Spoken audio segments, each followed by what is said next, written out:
Buenas tardes. Nuevamente, por segunda vez, toca al Servicio de Medicina la presentación del caso clínico. Esperamos que sea de bastante utilidad para ustedes. Vamos a sacar bastante provecho conforme se dé la presentación del caso. Dejo con ustedes a nuestra residente de tercer año, la doctora Liz Decor. Buenas tardes con todos. Vamos a empezar la presentación del caso clínico. Iniciamos con los datos de filiación. El paciente de sexo masculino al momento del ingreso al hospital, en la edad de 1 mes 18 días. Nacido en Pucallpa, Ucayali y procede del mismo lugar.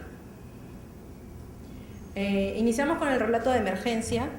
Según consta en la historia clínica de emergencia, el paciente ingresa con un tiempo de enfermedad de 1 semana, de inicio insidioso y curso progresivo. Los síntomas que refería la madre al momento del ingreso es que 1 semana antes la madre nota ictericia en cara, que llega hasta abdomen y asociado a lesiones petequiales en todo el cuerpo. 4 días antes del ingreso, esta ictericia, la mamá refiere que aumenta, también aumentan estas lesiones petequiales y se agregan vómitos 3 veces al día, así como irritabilidad.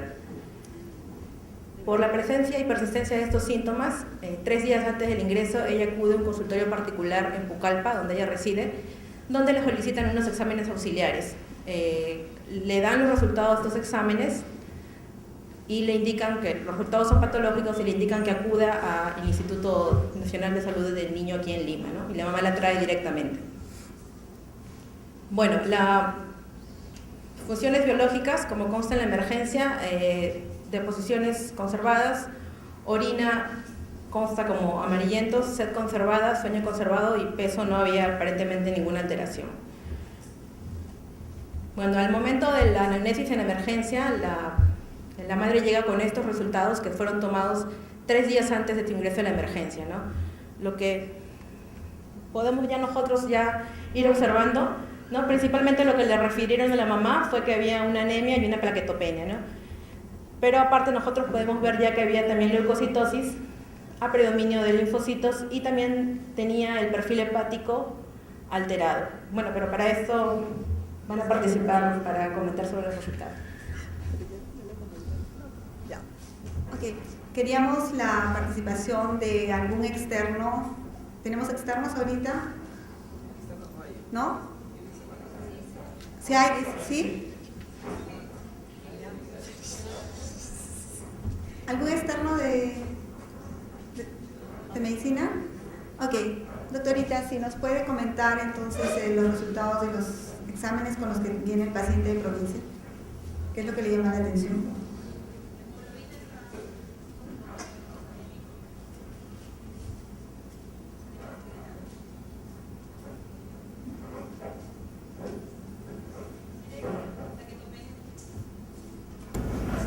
También tiene plaquetopenia, leucocitosis.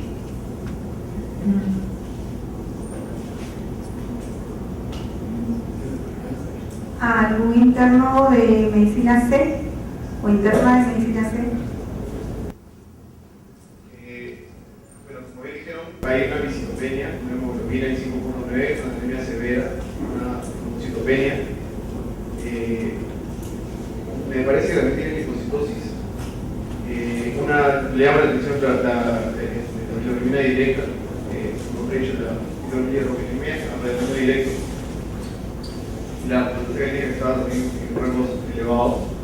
Y bueno, las transaminasas, la TGP está casi 3 veces el valor normal, pero a predominio y el TGP no tanto, los 2 veces el valor normal.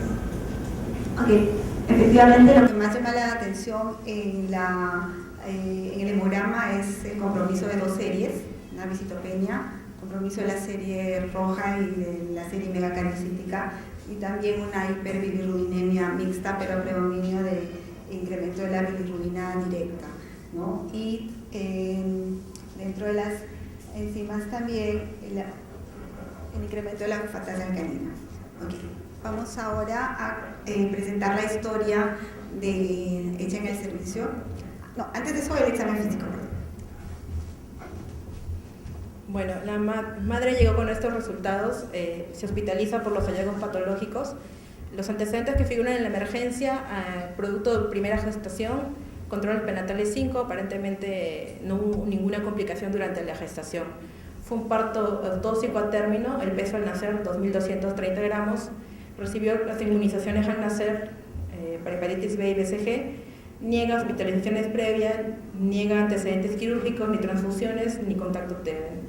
Y la madre de 28 años, el padre de 31 años, aparentemente sanos ambos. El examen físico al ingreso en la emergencia le encuentran una frecuencia cardíaca de 154, respiratoria de 50, saturación 96%, temperatura 36.5 y peso de 3.500. Un paciente despierto, reactivo a estímulos y ventilando espontáneamente. En el examen por sistemas, la piel tibia evidencia un tinte ictérico verdínico hasta muslos, petequias en cara, tórax y abdomen, un llenado capilar menos de 2 segundos. En cabeza le ponen normocéfalo, pero le miden el perímetro cefálico en 33 centímetros y una fontanela anterior de 1 por 2 centímetros, escleras ictéricas. Cuello cilíndrico, simétrico, hay una adenopatía de 1 centímetro en cadena cervical anterior izquierda. En tórax y pulmones no encuentran ninguna alteración, murmullo pasa bien, no hay ningún estertor. En cardiovascular, ruidos cardíacos rítmicos de buena intensidad, no soplos. En abdomen, ruidos hidroaéreos presentes, depresible, evidencia en circulación colateral y palpan hígado y vaso a 3-4 centímetros debajo del reborde costal derecho e izquierdo respectivamente. En genitales hay aumento de volumen en los testículos, pero transluminiscencia negativa. Extremidades no hay ninguna alteración y en neurológico era un paciente activo, reactivo a estímulos, que lacta adecuadamente y el tono estaba conservado. Bueno, con la historia clínica en emergencia completa, ellos plantean los diagnósticos de ingreso. Ok, ahora sí tenemos, estos son los datos vertidos en la historia de emergencia, tanto para la enfermedad actual como para el examen físico. Entonces quisiéramos saber los primeros planteamientos diagnósticos. ¿Algún interno de medicina B? A ver, sí, doctora. ¿Qué edad tenía? A la hora del ingreso, al tiempo del ingreso, un mes, 18 días. Y mencionaron que era parto término. Sí, parto tóxico, hospitalizado. En el relato mencionaban que no había cambio ni en orina ni en las heces. O sea, no había ni coluria ni En la historia de emergencia. O sea, por la microcefalia y por las manifestaciones hepáticas que presentaban. Podría ser un ingreso por todos. El primer diagnóstico sería una infección. Aunque no tiene antecedentes de y él fue adecuado para ejecutarse. O sea, la adecuación de peso fue una pericia que En la historia de emergencia no suelen poner los percentiles, usualmente no suelen tallarlos, entonces la primera parte de la discusión, y justo es una de las cosas que luego lo vamos a tomar como para aprender, es algunos datos que luego obviamente fueron consignados con más detalle a la hora que se hace el relato en el servicio, ¿no? ¿Algún interno de medicina D o interna? Medicina D no está presente en los internos. Medicina de la sala 1. Sala 1, a ver, no conoce al paciente, el paciente ya no está hospitalizado. Como bien comentaron, con un paciente que tiene una visitopenia, tiene una hepatosplenomegalia y aparentemente un paciente con bajo peso nacer y primera posibilidad de tener una infección por Roche y que habría que descartar que tenga otro solo. ¿Qué datos tienes a favor de pensar en una infección por TOC? Dijeron que tenía hepatosplenomegalia, Ya. tenía además bajo peso nacer y básicamente la anemia y la hipotencia. Okay. ¿Algún residente de primer año que quiera opinar? ¿Tenemos residentes de primer año? ¿De segundo? ¿No? A ver, los residentes, la idea es que Esto no nota, es un ejercicio clínico, tranquilos, nos podemos equivocar, la cosa es. De segundo, ¿no?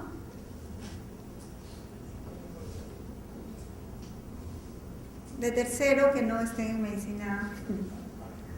Residente de tercer año de medicina B, C, D. No tiene nota, por favor.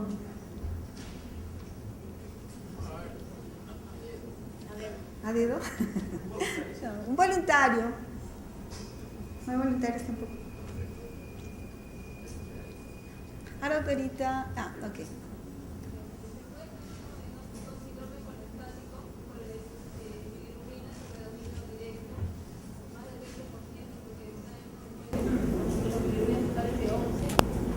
También otro diagnóstico sería visitopenia, urogenia y nephroleptopenia, problemas anormales de la orina, y también despertar con los infecciosos notorios.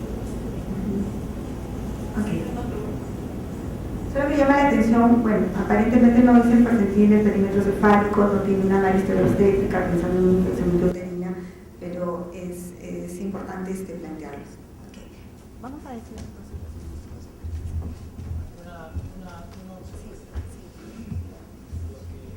Lo que llama la atención es que tiene un mes, 18 días y aparentemente todo comienza una semana previa. Exacto. Lo cual no parece. Exacto. Así ¿No? figura O sea, en la historia emergente.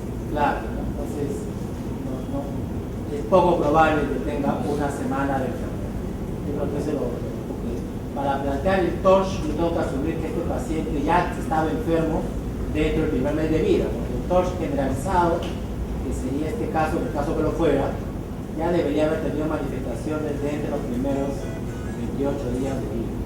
Y yo creo que eso es importante, y eso ustedes van a seguir recalcar, ¿no? O sea, yo creo que una historia de emergencia no justifica una historia incompleta o una historia con datos que no concuerdan con la verdadera historia, ¿no? Porque todo parte de un buen diagnóstico, y un buen diagnóstico parte de una buena historia. ¿Tiene un periodo craneal al nacimiento?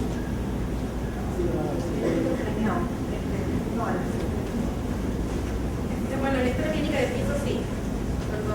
No, a la siguiente. Lo que pasa es que primero hemos querido presentar los datos de la historia clínica de emergencia. No podemos alterar, obviamente, la información, ni corregir ni agregar, ¿no? Y precisamente es para aprender, ¿no? De los errores también u omisiones aprendemos. Y la idea es de tratar de confeccionar como dice el doctor Candela, una historia clínica lo más completa posible, porque es nuestra herramienta de trabajo para poder hacer un adecuado diagnóstico y plantear un adecuado plan de trabajo, ¿no? Entonces, vamos con los diagnósticos de emergencia. Bueno, el paciente ingresa con los siguientes diagnósticos en la emergencia: una visitopenia, anemia severa más trombocitopenia, síndrome colestésico, ponen a descartar falla hepática, descartar enfermedades metabólicas, galactosemia, fenilcetonuria, descartar infecciosa, descartar linfoproliferativo, microcefalia por la medida del momento del ingreso y eutrófico. Con estos diagnósticos el paciente ingresa, permanece solo un día en la emergencia. En la anemia severa que presentaba se le llega a transfundir paquete globular y al día siguiente pasa al piso de medicina. En el piso de medicina se hace una anamnesis más completa y vemos que el tiempo de enfermedad realmente era de un mes 18 días, o sea, prácticamente desde el nacimiento, de inicio insidioso y curso progresivo. Lo que refería la mamá es que el pequeño desde el nacimiento presentaba lesiones eritematosas puntiformes en todo el cuerpo, que bueno, ella lo describe así, pero al momento de compararlo con las petecas que presentaba el ingreso, ella refiere que eran esas lesiones las que presentaba desde el nacimiento. Un mes antes del ingreso, la mamá notaba distensión abdominal progresiva, no asociada a lactancia ni tampoco acompañada de llanto. 2 semanas antes del ingreso, la mamá ya nota el tinte ictérico en cara y con aumento de las lesiones que ya las presentaba desde el nacimiento. 10 días antes del ingreso, la mamá nota la ictericia avanza hasta abdomen y extremidades y nota ya orinas cargadas y deposiciones claras, ¿no? Referidas así por la madre. 4 días antes del ingreso ya se agregan vómitos 3 veces al día, irritabilidad, por eso la mamá ya la lleva a este consultorio particular donde le piden los exámenes que ya hemos visto, ¿no? Y con los cuales desde Pucallpa le refieren que acuda a este hospital. En las funciones biológicas, la mamá refería hipocolia, ya desde 10 días antes del ingreso, había coluria, sed y sueño conservada y no había variación del peso. Los antecedentes ya completos, lo que se pudo recabar más es que la mamá tenía una ecografía del tercer trimestre del embarazo, donde ella refiere verbalmente que le informaron que el niño tenía microcefalia e hidrocefalia. Y también hay que recalcar que los controles prenatales, si bien es cierto lo hizo en un hospital, pero siempre fueron solamente por obstetriz. El parto era autóxico a las 37 semanas, el Edgar al nacimiento fue de 8 al minuto y 9 a los 5 minutos, el peso al nacer de 2.230, el perímetro cefálico de 29 centímetros, talla 46 centímetros y alta conjunta. Inmunizaciones recibió las de recién nacido, ningún antecedente patológico además de los mencionados. En socioeconómico es de zona urbana, ¿no? Vivientes de material noble y cuenta con todos los servicios. Y entre los antecedentes familiares figuraba en la historia clínica que había un antecedente de hepatopatía en el padre, pero no figura ningún otro dato más en la historia clínica. Al examen físico en medicina A, la frecuencia cardíaca está en 104 por minuto, la respiratoria en 48, temperatura 36.6, saturando 97%, el peso 3.420, la talla 51.5 y el perímetro cefálico 33. En los percentiles de peso para la edad y peso para la talla están todos menos de 2 desviaciones estándar. En la talla para la edad menos de 1 desviación estándar y el perímetro cefálico menos de 2 desviaciones estándar. Al examen físico ya en piso se evidencia la ictericia, que es hasta muslos, y la presencia de petequias en abdomen, tórax y extremidades. Se evidencia la microcefalia, una fontanela anterior pequeña de 1.5 por 1, en los ojos las escleras estaban ictéricas, no había ninguna alteración en nariz ni pabellones auriculares. En el cuello había adenopatías cervicales anteriores, pero todas eran menores de 1 centímetro. No había ninguna alteración en el sistema respiratorio ni en el sistema cardiológico. En el abdomen, es un abdomen globuloso, poco blando, aparentemente no doloroso. Ponen no circulación colateral, hacen la relevancia porque en el examen de emergencia aparentemente lo habían puesto como positivo. Había el hígado a 4 centímetros debajo del rabor de costal derecho, un spam hepático de 9 centímetros y se palpaba vaso a 4 centímetros debajo del rabor de costal izquierdo. Además, una hernia umbilical con un saco coronario de más o menos 2 centímetros, reductible y sin cambios de coloración. En genitales se evidenciaba un aumento del volumen testicular bilateral y neurológico en un paciente despierto, activo, reactivo, estímulos, pero tenía una hipotonía. Bueno, con eso se plantean los diagnósticos ya en el servicio. Bueno, con los datos ampliados y corrigiendo el tiempo de enfermedad, la residente que planteó el síndrome colestásico, ¿sí? ¿Podrías opinar con estos datos adicionales tu presunción diagnóstica? Aquí para plantear infección por descartar infección por TOR, porque el tiempo de enfermedad es más amplio. La primera opción podría ser por los hallazgos físicos, hepatitis cervical, por el colestásico, como consecuencia de síntoma de los probable.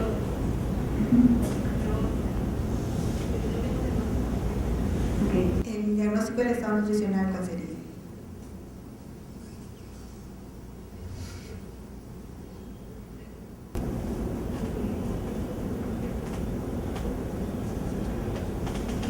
Desnutrición. Desnutrición.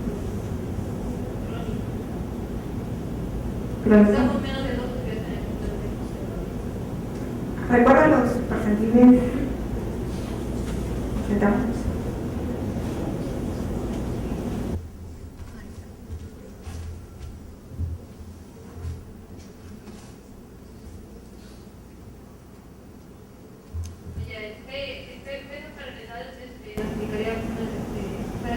Global, T de algo agudo y T talla para el lado crónico.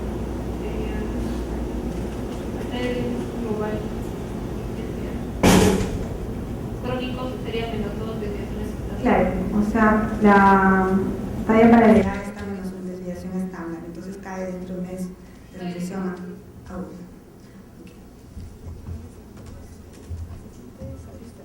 ¿Algún asistente que quiera destacar, comentar? ¿Tenemos algún colega de alguna medicina B, C, D?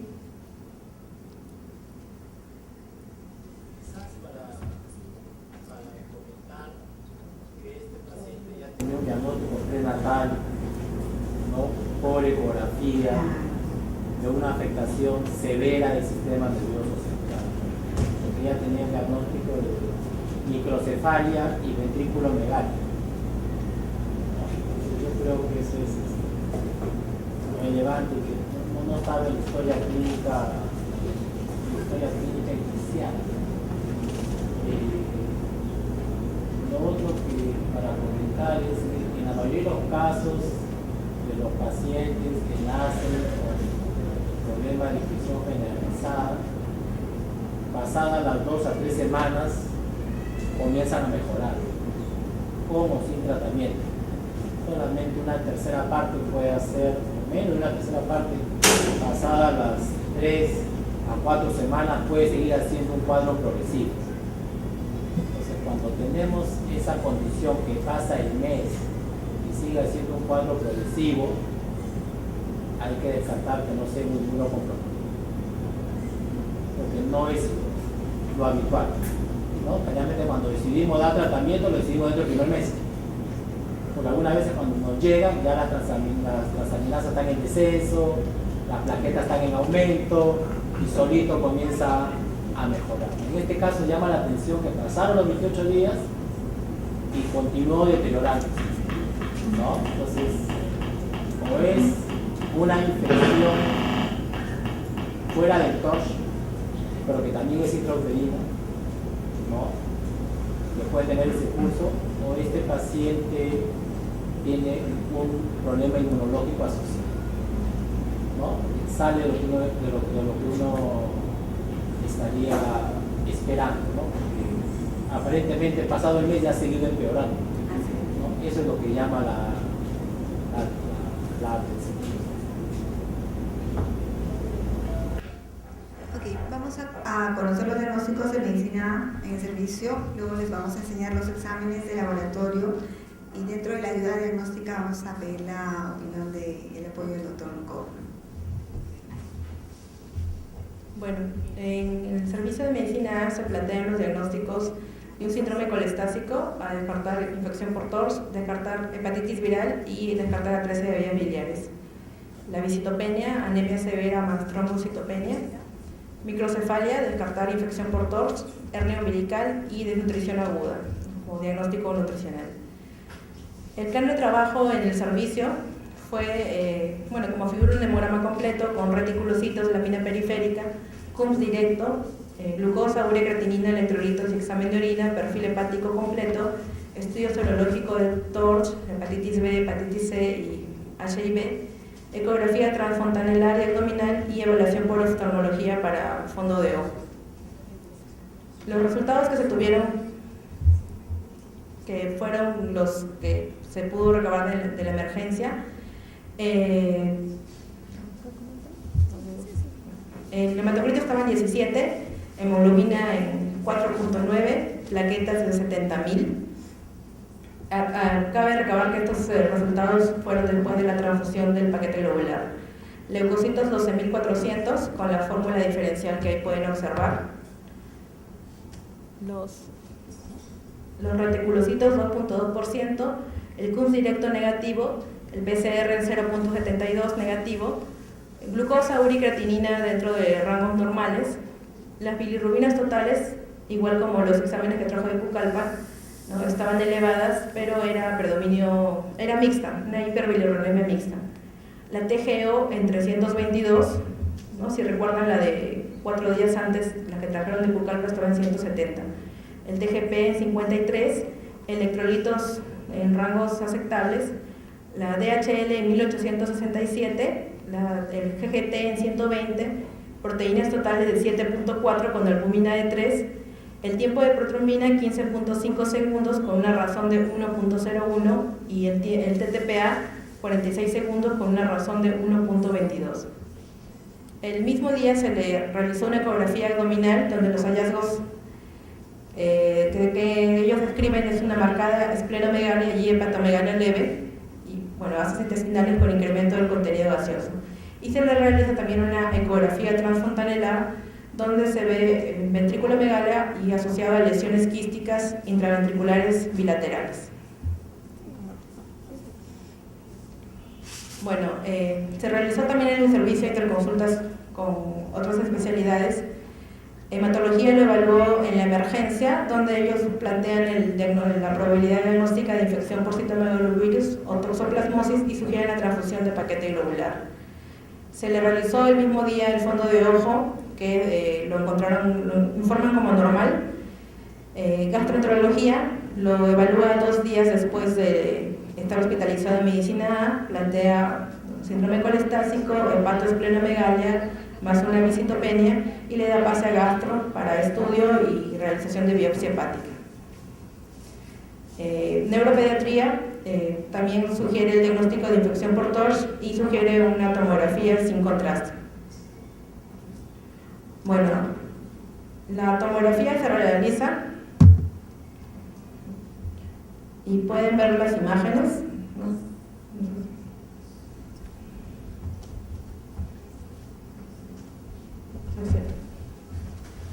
Si hay algún residente que quiera opinar sobre la imagen de la tomografía cerebral.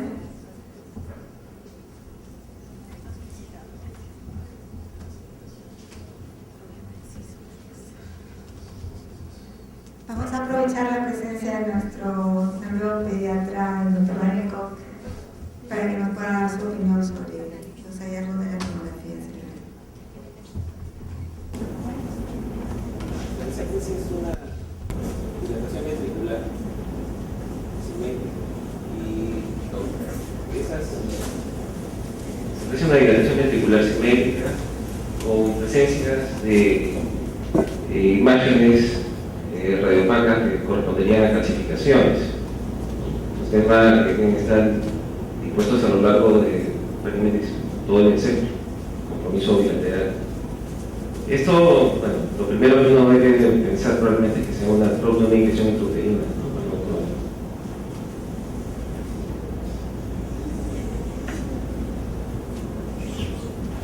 Bueno, el paciente estaba en el servicio de gastroenterología.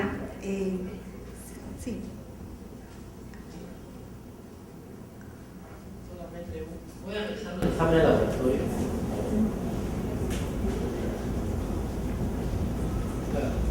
Acá tenemos un paciente con anemia sin evidencia de pérdida externa de sangre, con reticulocitos aumentados, DHL alta más de 1000 y TGO alto. Entonces, este paciente probablemente tiene una hemólisis, una anemia hemolítica, ¿no? Y algunos pacientes con infección intrauterina pueden hacer anemias hemolíticas autoinmunes CUMS negativos, porque las que son CUM positivos son por anticuerpos calientes y las que son CUM negativos son por anticuerpos fríos, que son las que no responden a los corticoides, ¿no? Entonces yo creo que esa es una condición que también está asociada a la enfermedad de fondo. Lo otro es que si nosotros hablamos de una infección intrauterina y una característica dominante, una manifestación dominante es la microcefalia, lo primero que se nos viene a la cabeza es citomegalovirus. Pero, y sobre todo si tiene calcificaciones periventriculares, como es este caso, pero toxoplasma puede producir manifestaciones y el virus de la poliomielitis linfocitaria también, la infección intrauterina por herpes simple tipo 1 también, y la infección congénita por varicela también. Entonces yo creo que eso es importante recalcar. O sea, las manifestaciones clínicas y neurológicas de los pacientes con infección intrauterina son variadas y no son patognomónicas. O sea, estadísticamente pudiéramos decir lo más probable es que sea un citomegalovirus, pero no pudiéramos, o sea, al momento de decir si lo es o no lo es.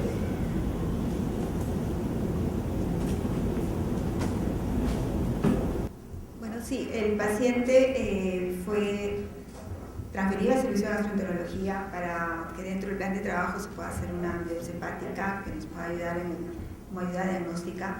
Permaneció 6 días en el servicio y cuando ya le iban a realizar la biopsia, justo llega el resultado de la serología positiva para citomegalovirus.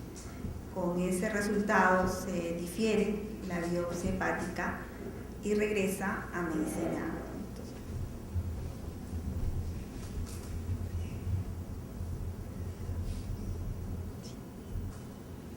Bueno, como mencionó la doctora, el paciente al segundo día hospitalizado pasó al servicio de gastroenterología. Ahí reciben el resultado del TORCH que se le pidió al momento del ingreso, donde el IgM para citomegalovirus estaba en 18.39, el límite es 0.85, positivo. Con eso el paciente regresa nuevamente al servicio de medicina, se le hace una evaluación por infectología, donde se concuerda en el diagnóstico de un citomegalovirus congénito, solicitan antigenemia PP65, pero se le inicia ya el tratamiento con ganciclovir. Es 6 miligramos kilogramo dosis, ¿ya? Cada 12 horas endovenoso. El paciente durante su evolución en el servicio de medicina cursó estable, con funciones estables, completó tratamiento endovenoso con ganciclovir por 21 días y luego pasó a tratamiento con valganciclovir vía oral, ¿no? Al 6º día el tratamiento de vía oral fue dado de alta. Esto un poco para ver la evolución de los controles hematológicos del paciente. Si bien es cierto, el paciente ingresa con estos valores que posteriormente se le vuelve a transfundir y mejora. Este control es al 4º día de iniciado el ganciclovir endovenoso, donde lo que se pudo observar fue un aumento importante de las plaquetas. Sin embargo, luego a la semana nuevamente las plaquetas caen. Se continuó el tratamiento, no se encontró que hubiera ninguna otra intercurrencia y es dado de alta con estos valores. En cuanto al perfil hepático, no se fue observando durante las semanas un marcado descenso de lo que fue la colestasis, ¿no? Lo que llevó al servicio de gastroenterología a replantear la posibilidad de biopsia hepática. Sin embargo, en los controles previos al alta, lo que sí hubo mejoría fue en las transaminasas y la fosfatasa alcalina, por lo que todavía Gastro sugirió que podía ser dado de alta con control posterior del perfil hepático para ver si es que ameritaba la posibilidad de una biopsia o otro procedimiento por parte de ellos. El paciente fue dado de alta del servicio con los diagnósticos de hepatitis neonatal severa por citomegalovirus, infección congénita por citomegalovirus, visitopenia secundaria a esta infección, microcefalia, hernia umbilical y nutrición aguda.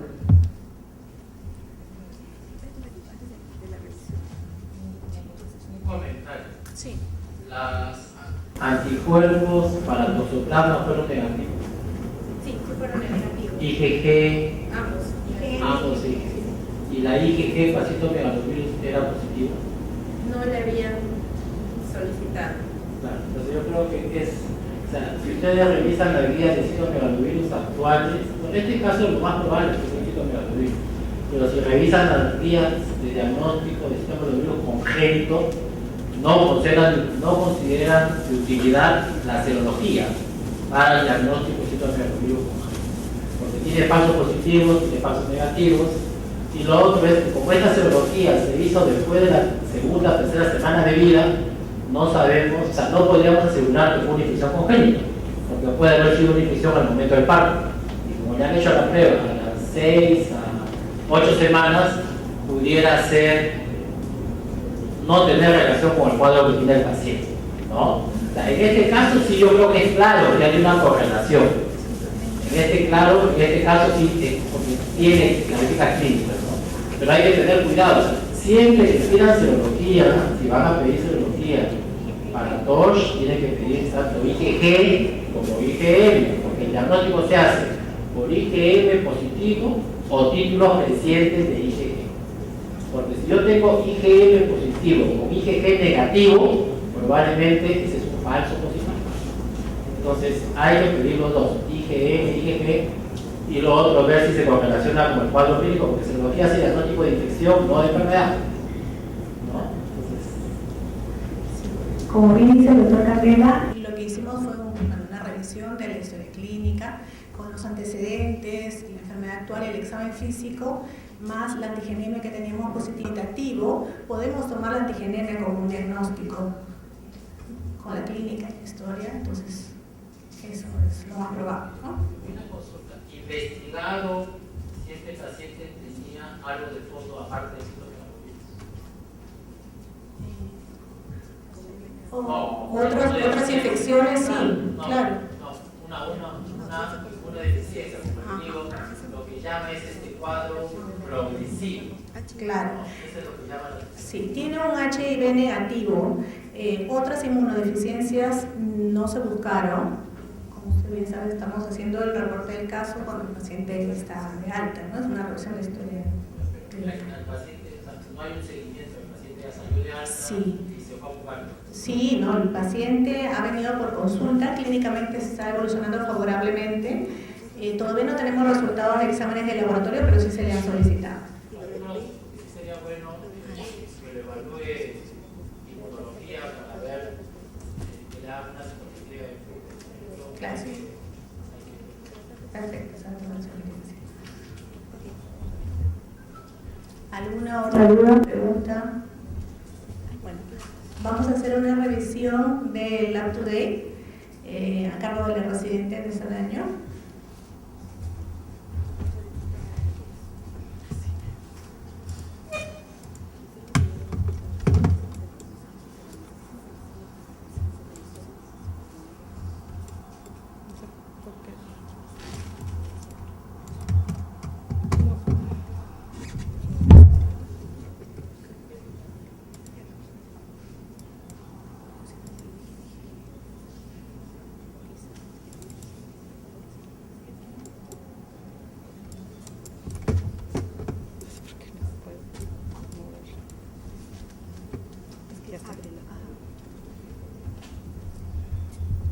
Bueno, a propósito del caso, vamos a hacer la revisión sobre citomegalovirus congénito. Bueno, ya todos conocemos que citomegalovirus pertenece a la familia del herpes virus, principalmente a la subfamilia de beta herpes virus, y que el nombre se debe a que las células infectadas a la anatomía patológica son grandes, citomegálicas, ¿no? Y que van a contener estas inclusiones intranucleares y citoplasmáticas. Este virus es un virus considerado ubicuo, ¿no? Que está presente. La epidemiología por solamente de infección de este virus es bastante alta y generalmente no va a causar enfermedad en pacientes inmunocompetentes. En general, los datos de Estados Unidos es menos del 1% de nacidos vivos nace con infección por este virus y solo el 15% van a presentar síntomas. La importancia de esta patología más que todo es que va a ser una causa frecuente de retroceso psicomotor y algunas secuelas neurológicas en los recién nacidos. La transmisión, como ya lo estaba mencionando, va a poder darse en varios momentos. Cuando es un útero, la tasa más probable de infección es cuando la infección es primaria. Si es una infección recurrente o una reinfección por la madre, la tasa de probabilidad de infección en el feto y en el recién nacido es menor. Incluso la clínica va a ser menos severa. Durante el parto puede darse entre el 30 y 50% de los casos y después del parto se ha visto asociado a lactancia materna o transfusión de sangre, ¿no? Es raro la forma de transmisión horizontal, que más que todo es a veces en unidades de cuidados intensivos. La infección y la severidad de esta patología va a variar principalmente según la edad gestacional del recién nacido. En el caso, como mencioné, de infecciones primarias, va a afectar al recién nacido hasta en un 40%. El 10% de estos va a presentar síntomas al nacimiento, de los cuales solo un 4% puede llegar a fallecer, y alrededor de la mitad pueden tener secuelas neurológicas permanentes. En el caso de que la madre se trate de una reactivación o reinfección, la afección es mucho menor en el recién nacido y más del 90% pueden ser asintomáticos al nacer.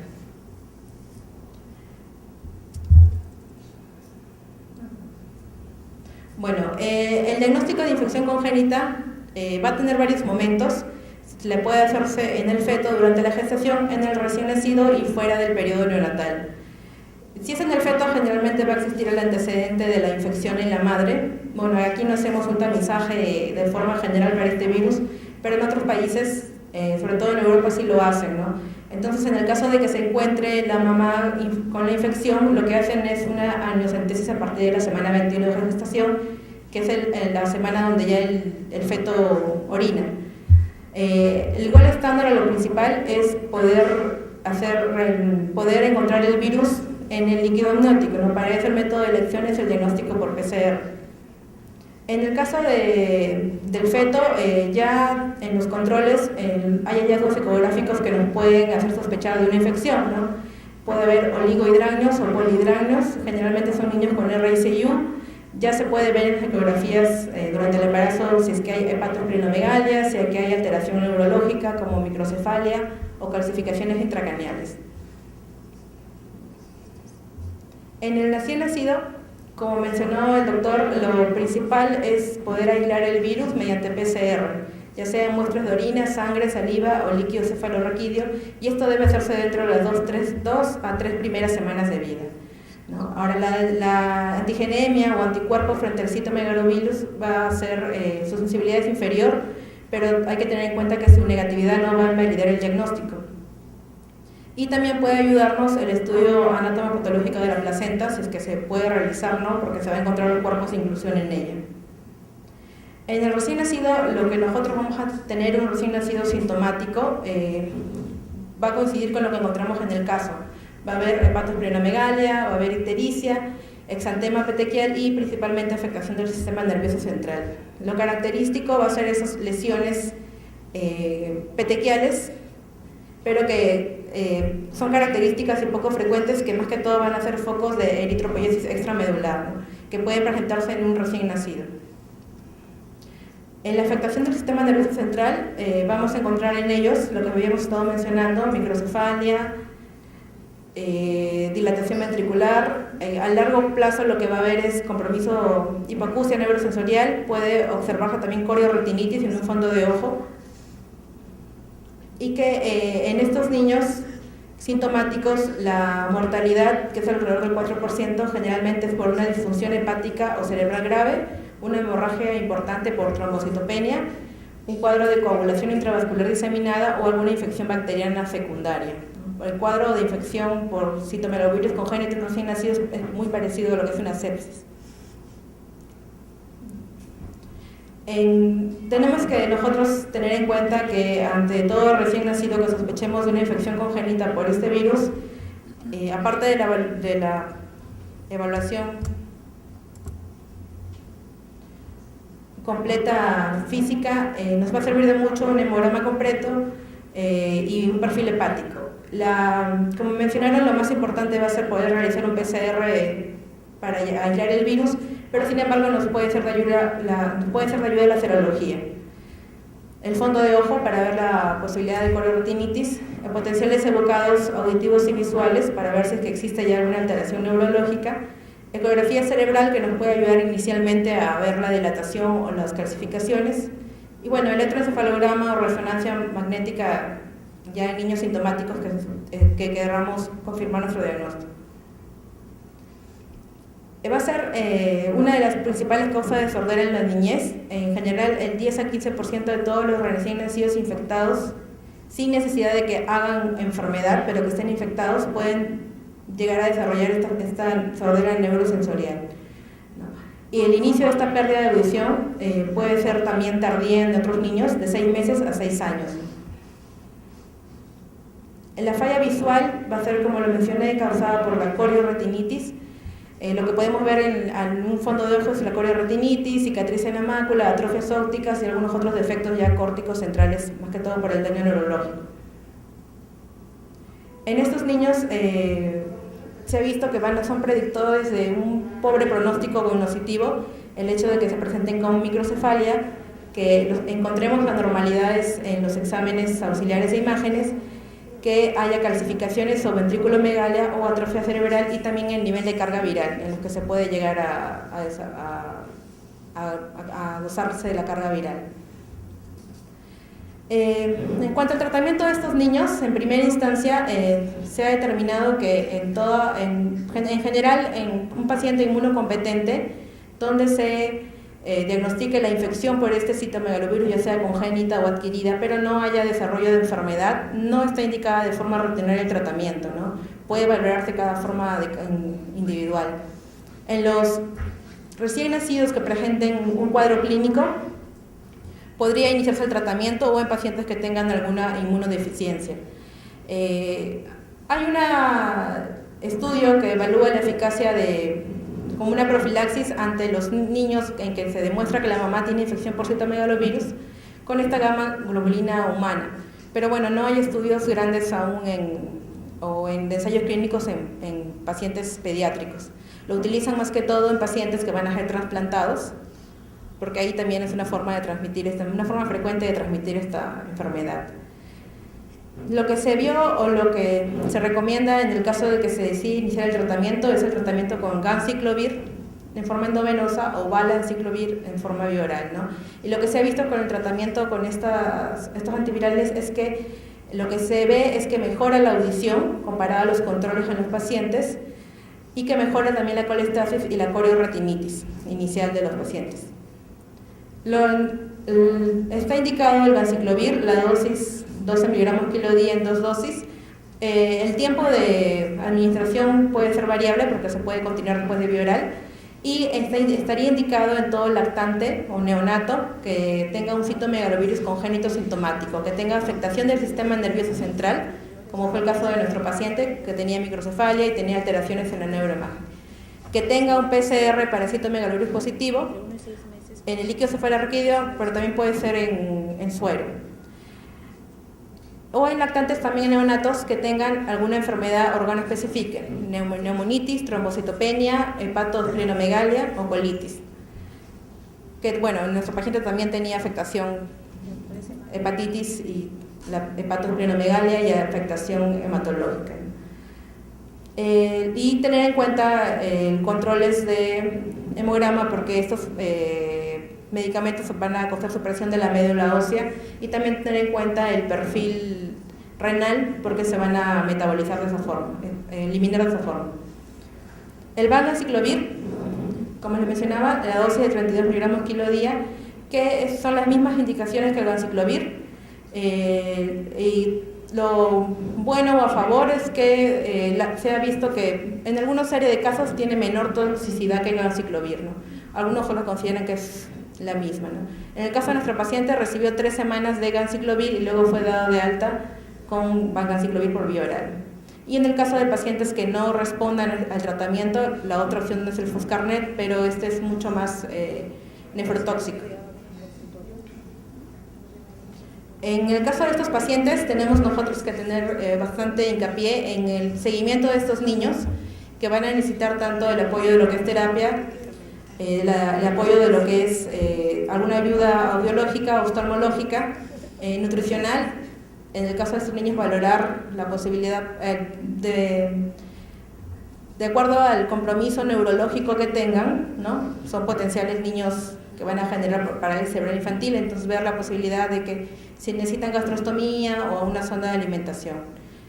El neurodesarrollo y el desarrollo psicomotor tiene que ser evaluado en cada visita y el apoyo a la familia por las secuelas que puedan presentar estos pacientes.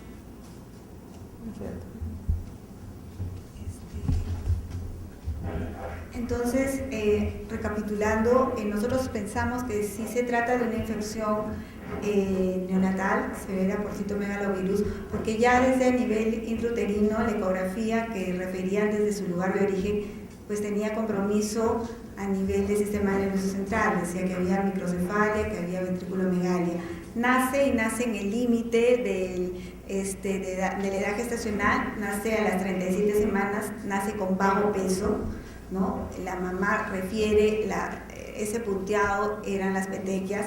Esa distensión abdominal probablemente era el compromiso de hepatosplenomegalia, ¿no? Y dado la repercusión tanto a nivel del sistema nervioso central, hepatosplenomegalia, el compromiso hematológico, pues la ictericia fue considerado como un compromiso bastante severo, ¿no? Quisimos descartar la posibilidad de compromiso a nivel de coriretinitis. Afortunadamente el fondo de ojo salió normal, ¿no? Y tenía totalmente indicaciones para poder iniciar el tratamiento específico, pues, con